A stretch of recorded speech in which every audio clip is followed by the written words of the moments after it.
7:10 a.m., the 7th of October 2025, the South China Sea. A gray dawn spreads over the Haisi 981 oil platform, its metal silhouette cutting through the mist.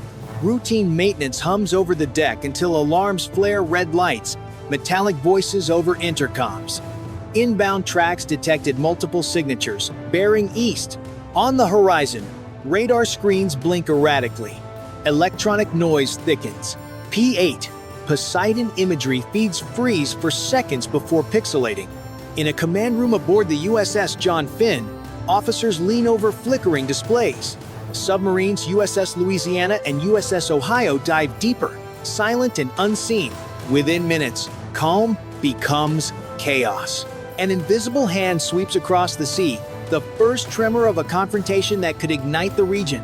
Deck crews catch a rising insectile buzz, loitering drones skim the cloud base. AIS contacts wink out, the rig's radar paints ghosts. ROE panels glow. Defend the site, confirm hostile intent, respond proportionally, shift to manual thermal, lasers, human spotters, the PA orders. The South China Sea, a chessboard of sovereignty and steel. For weeks, U.S. and Allied reconnaissance aircraft had tracked unusual plan movements.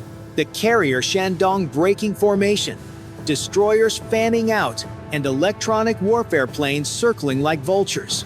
Satellite feeds caught faint heat blooms near the Haisi 981 platform, dismissed at first as drills. But intelligence from P8 Poseidon and acoustic triangulation confirmed it a strike package forming beyond radar range. Inside the task group's Combat Information Center, tension is palpable. Admiral Keane leans over the plotting table, voice low but sharp. "They're testing our response time," he mutters. "The order is clear. Protect the rig, assert freedom of navigation, and punish any direct assault." Every decision now balances on a razor's edge, restraint or retaliation. On board Shandong, fighter crews strap in, mission brief flashing across HUDs. Their goal: neutralize the rig's sensors, cripple its symbolic presence, and project dominance across contested waters. In the silence before engines roar, each pilot knows this strike could echo through decades of diplomacy. Allied ISR broadens the view. Philippine radars, shared satellite snapshots, and a P8 orbit stitching the battle space into a fragile mosaic. Submerged, Louisiana and Ohio align firing solutions. Topside, John Finn readies SM-2 while EA-18G Growlers spool for launch. Loitering munitions are prepped for radome strikes. The platform's crew drills evacuation and fire control. Markets twitch, tankers reroute, and the region holds its breath. If you were commanding this moment, would you strike first or hold fire? Type 1 for strike, 9 for hold. Let's see how you'd shape the outcome. The first contact comes not with a missile, but with silence. At 7:18, radar scopes aboard John Finn fade to black. The spectrum turns to static. Shandong's Y-8 electronic warfare planes begin their sweep. GPS drifts, encrypted comms stutter, and frequencies vanish into white noise. Visual confirmation only. Keen orders. Spotters on the Haisi 981 rig switch to thermal optics. A hum builds loitering drones. Faint in the glare, glide toward the platform.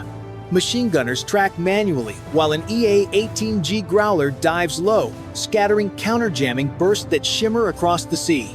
Beneath the surface, USS Louisiana opens its tubes. Tomahawks surge upward, skimming toward enemy EW relays. The horizon flashes, Shandong's escorts lose links, voice channels loop, tactical displays freeze. Super Hornets push in on inertial data and terse hand signals, striking radar masts with precision ordnance. Explosions strobe over whitecaps meant to blind, not sink. A Type 52D veers off, its fire control radar burned out. Another fires chaff at empty air. Over the rig, CIWS cannons roar. One drone disintegrates mid-air. Another slips through and detonates on a catwalk, throwing flame across the deck. Fire crews rush with foam hoses as medics drag 2 wounded below. With radios unreliable, defenders use laser markers and flares green for clear, red for engage. In the depths, USS Ohio detects a braided hum, multiple planned submarines forming a pincer. Passive buoys deploy. An MQ drone relays fragments before fading into static. Above, a growler fires a harm that silences a stubborn emitter. Switchblades and Phoenix Ghosts streak in, striking radomes and masts in arcs of blue fire. The battlespace contracts. SM-2 rise like white spears, shredding drones in midair. Fragments rain over steel. The ROE cards stay tucked in pockets, but reality is heat, smoke, and shouted bearings.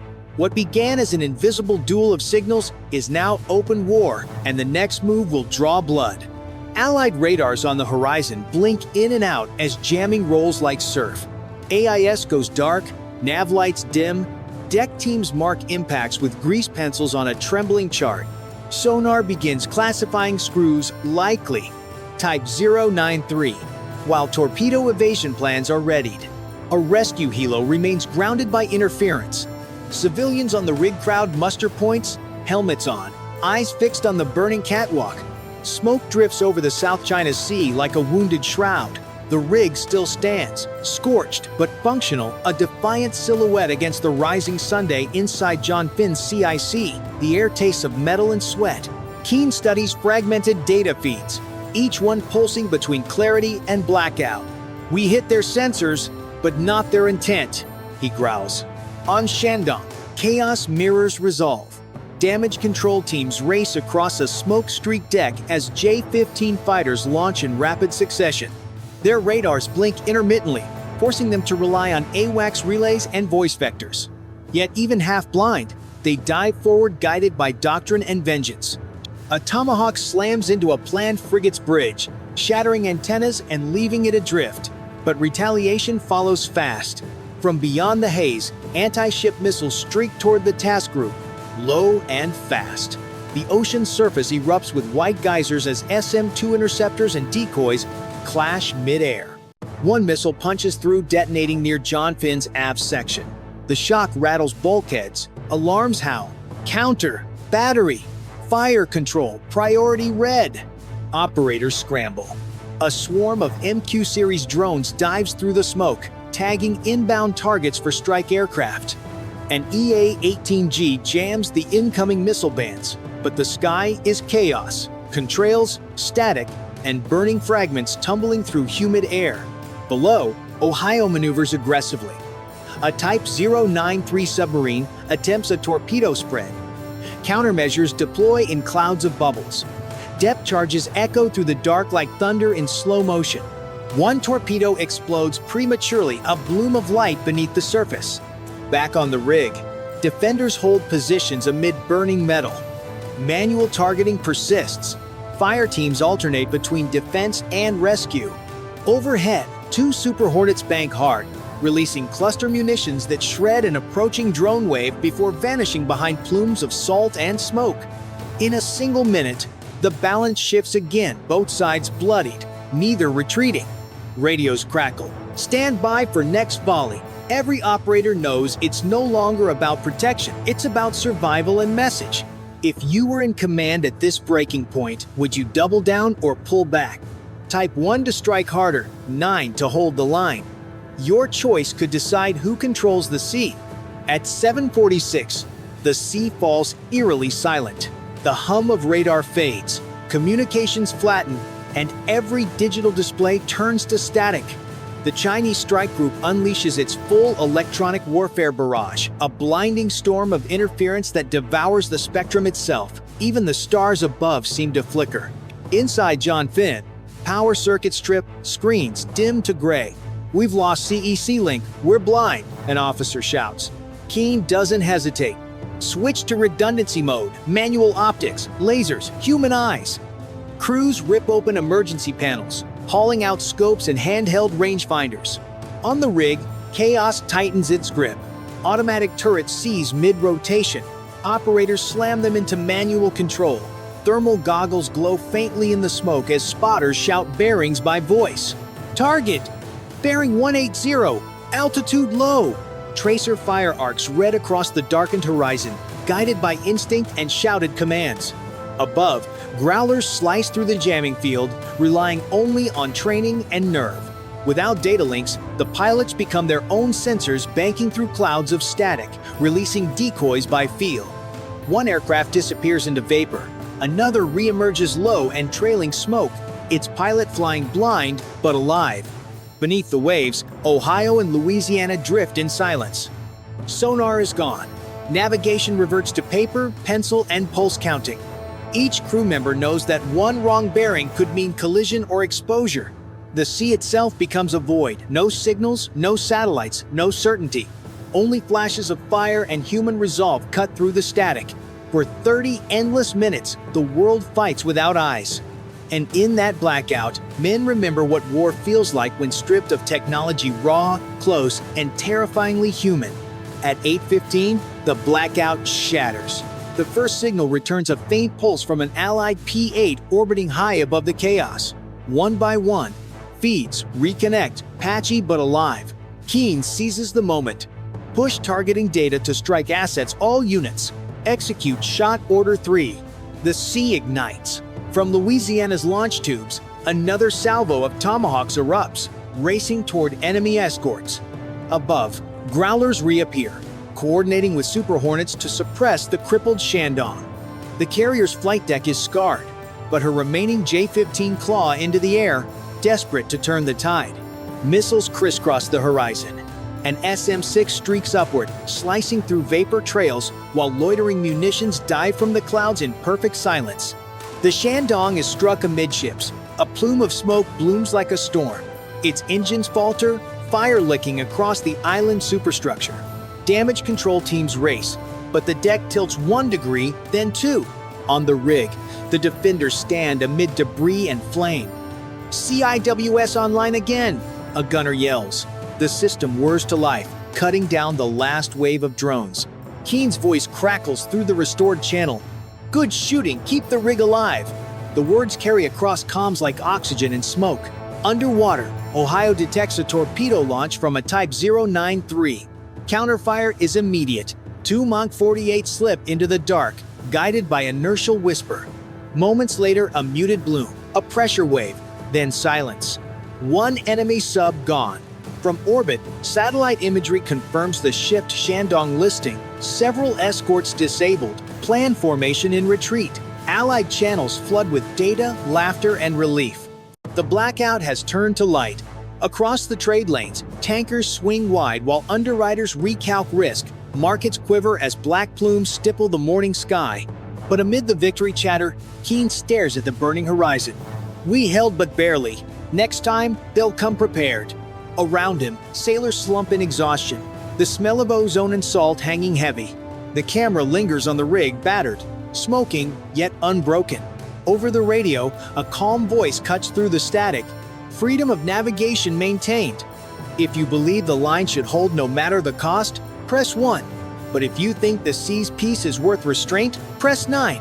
The battle ends, but the sea does not rest.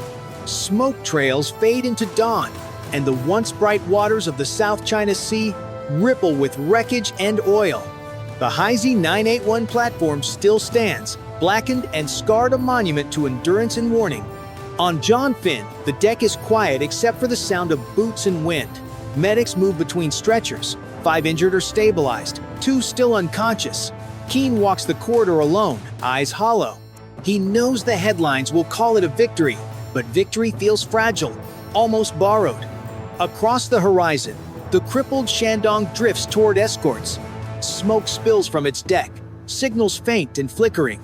Satellite imagery shows tugs converging. The carrier will survive, but barely. Thousands aboard face the same truth. There are no real winners at sea. Allied chatter hums through the comms. The Philippines increases patrols. Japan shares radar data, and insurers lift restrictions on shipping lanes. Yet beneath diplomacy, unease lingers. Every analyst, every sailor knows this was only round 1. In Washington, reports stream across glowing monitors. Enemy losses, trade disruption, market impacts. One line stands out in Keane's debrief. Mission objective achieved. Platform operational. But the silence that follows feels heavier than the words. On the rig, Welders seal torn rails while crews deploy oil booms and slow arcs. Over open channels, a list of names is read and repeated, each syllable cracking with static. In distant ports, families watch trembling footage, counting silhouettes against smoke, hoping for one they know. The final shot. A wide aerial view. The rig burns faintly in the mist, ships circling like guardians. The narrator's voice fades. We fought to protect a symbol and became one ourselves. Then the screen darkens, leaving one thought adrift on the waves. Freedom fragile, but unbroken. If you believe such a victory is worth the cost, press 1. If you think peace is the truer strength, press 9, and tell us why in the comments. It's 6:30 on the 20th of August 2025. In the Taiwan Strait, USS Virginia suddenly picks up faint underwater noise. The sonar room goes silent for half a second. Then alarms pierce the air. Sailors sprint to battle stations, headphones tight, eyes locked on green lines. Beneath the waves, something big is moving. Chinese Type 93 amperes. The ocean turns into a black maze of echoes. Cavitation spikes, then fade. A narrow bearing holds, steady, patient. One wrong nudge and steel meets steel. Another ping rolls back like thunder. Mark 48 versus USET 80. Both can kill from far, both hunt by sound. The captain steadies his voice. Rig for quiet, fan slow. Coffee cups stop rattling. No one breathes loud. The boat angles a few degrees, slipping into a colder layer. Sound bends here. It hides you like fog. If they shoot first, seconds decide everything. If we shoot first, there's no second chance to correct. The next whisper on sonar will choose who hunts and who vanishes. In the Taiwan Strait, merchant ships push through narrow sea lanes. These routes keep factories supplied, shelves stocked, and energy flowing back home. Every container that moves here ties Asia to America's daily life. USS Virginia patrols beneath them, unseen, tasked with guarding this fragile chain against China's silent hunters. If one freighter goes down, the shock ripples far. Insurance costs spike, companies reroute, and allies start doubting Washington's reach. Today, that chain faces a test. The Type 93 amperes is no clumsy intruder, it's Beijing's most advanced attack submarine, armed with USET 80 torpedoes that can lock on and chase. Its presence sends a clear message. China is willing to challenge U.S. submarines in their own backyard. For the crew of Virginia, this isn't just a cat and mouse chase. It's about proving who owns the undersea battle space. Inside the control room, sailors keep their voices low. Each bearing update is passed like a secret. A paint amperes Poseidon circles above, dropping sonobuoys to expand the net. Farther west, an Arleigh destroyer listens too, its towed array dragging miles behind. Together they form layers of detection, each one tightening around the Chinese sub. The U.S. commander knows the goal isn't to kill, but to corner, showing dominance without sparking a war. Yet the danger is real. If a torpedo leaves its tube, escalation becomes unstoppable. This standoff isn't abstract policy, it's two submarines trading silence. Each crew sweating in cramped steel tubes, waiting to see who flinches first. And that raises the question, if you were in command, would you order the first shot or hold fire until the very last moment? Drop your choice below, press 1 for shoot first, or 9 for hold fire. 6:42. The bearing on the Type 93 amperes sharpens. USS Virginia glides silently, but inside the sonar room, time feels stretched thin. A faint trace appears, then vanishes, possible torpedo tube flood. The captain doesn't wait. He orders a snapshot. One Mark 48, ad cap readied and fired. The tube floods, compressed air hisses, and with a muffled roar, the torpedo slides into the black. It's not armed yet, just a probe. Sometimes firing first forces the enemy to react.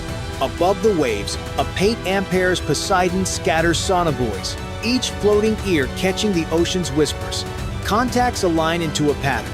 The 93 amperes is holding steady, aware it's being tracked. On the destroyer's deck, sailors bend over sonar screens, confirming hostile, no doubt. 6:47. Suddenly, the ocean roars with cavitation. The Chinese submarine surges, then cuts to dead silence, trying to vanish. The Poseidon's buoys keep the line. At that moment, the destroyer launches its helicopter. Rotor blades thunder, sending spray across the deck.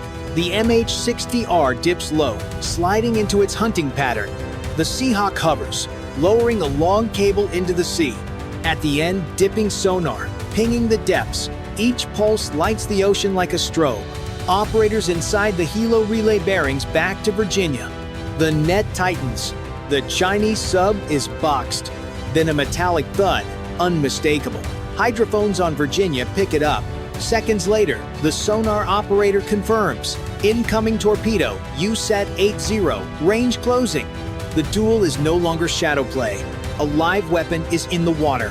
Countermeasures, launch! The captain's voice cuts through. Decoys burst from Virginia, flooding the sea with false echoes. One USET 80 veers off, but another stays locked. The sub dives deeper, hull groaning as the pressure rises. Above, the helicopter joins the defense. Its crew drops a lightweight torpedo aimed to force the Chinese boat to maneuver. Water foams as the weapon enters, propeller biting hard. The MH-60R banks wide, sensors still pinging. Below, Virginia angles into colder water, trying to drag the USET-80 into a blind zone. Explosions rumble far off self-destructs or decoy hits. One Mark 48 keeps running, steady and relentless. In the 93 amperes, their crew must hear it too, a growing buzz in the steel. Now both sides face the moment, fire again, and risk escalation or break off before disaster. 6:55. The ocean is alive with echoes. Virginia holds steady in the deep, but the Chinese 93 amperes refuses to slip away. Instead, it circles, searching for an angle. Above, an MH-60R Seahawk hovers, rotors hammering the sky.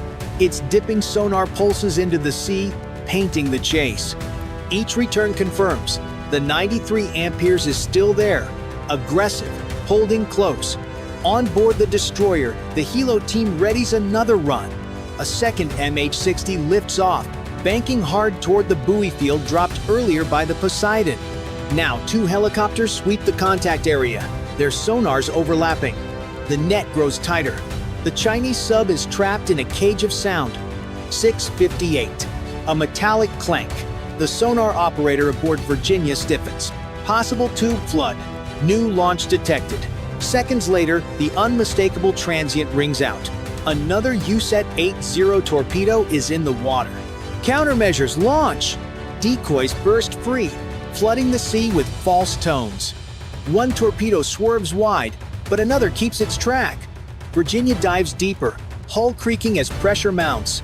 From above, sonar screens flicker, the torpedo is hot, chasing. The Seahawk drops a lightweight torpedo, aiming to disrupt the 93 amperes. Explosions rumble far away, decoy kills or self-destructs. Yet tension doesn't ease. The Chinese sub isn't fleeing. It's testing how far the Americans will go. On the destroyer's bridge, officers debate anti-sub rockets, but the captain holds too risky. Every second stretches thin. Virginia's commander knows. Torpedoes are costly, decoys finite. For the Chinese crew, the risk is death. But for Beijing, even losing a sub is cheaper than losing face. The duel has shifted into endurance and will. Sweat drips, hands shake, yet discipline holds. Above, the Seahawk circles again, sonar cables slicing the water, each ping narrowing the enemy's options. In the silence of the control room, the thought hangs. One mistake, one flare of aggression, and the line to open war snaps. And so we turn it to you. If you commanded this duel, would you press 1 to strike first or 9 to hold back? Comment below and make sure you're subscribed so you don't miss how this standoff ends. 7-5. Just as the net seems unbreakable, sonar picks up something new. 2 return small, fast, running beneath the surface. The captain frowns. These are not submarines.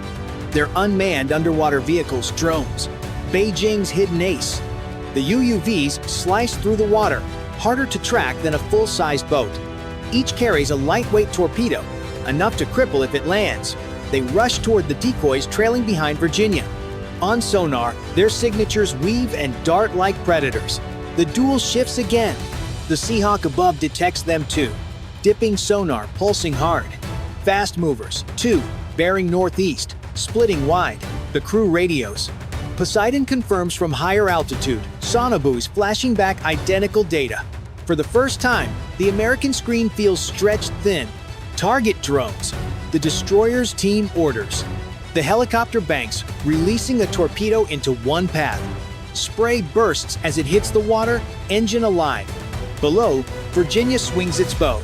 A Mark 48 launched toward the other. The first drone vanishes in a muffled explosion helicopter kill.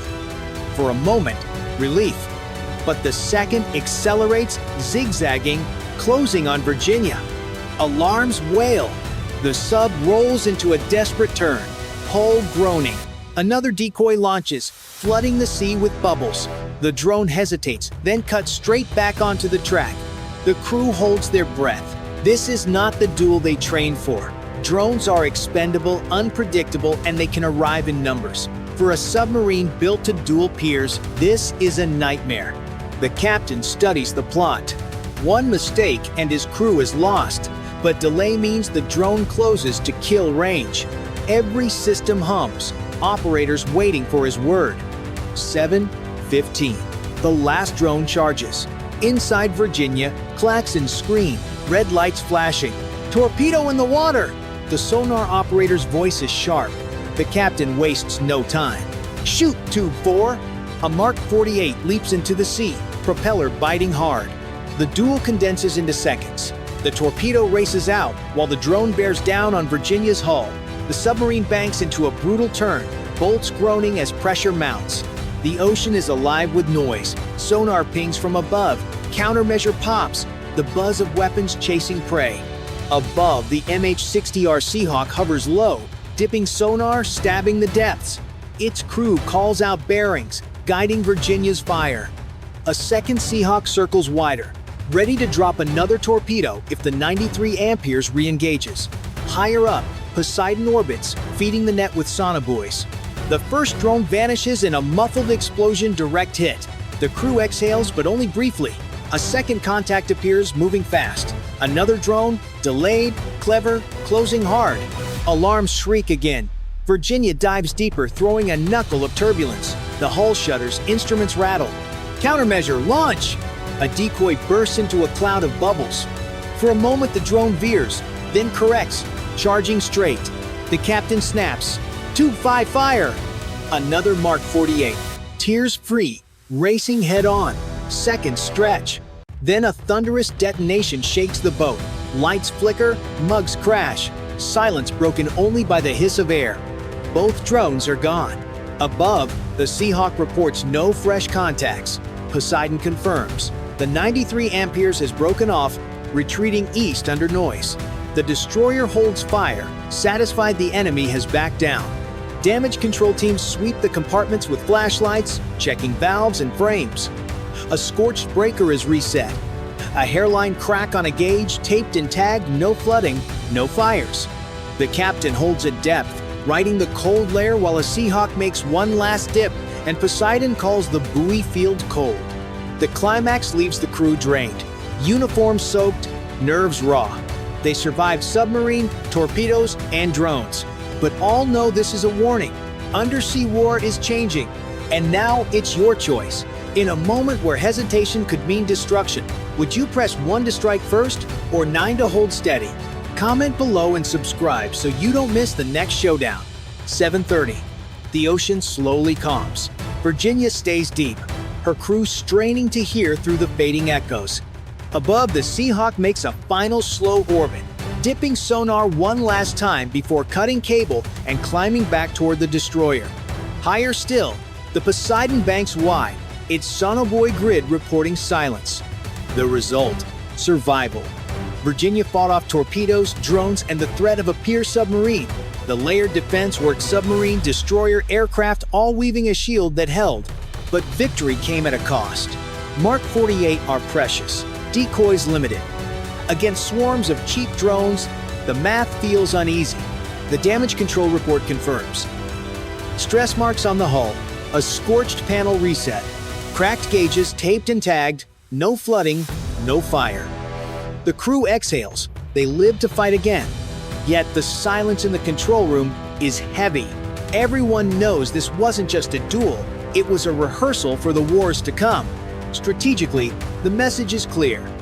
America can still dominate undersea, combining submarine stealth with the eyes and ears of air and surface partners.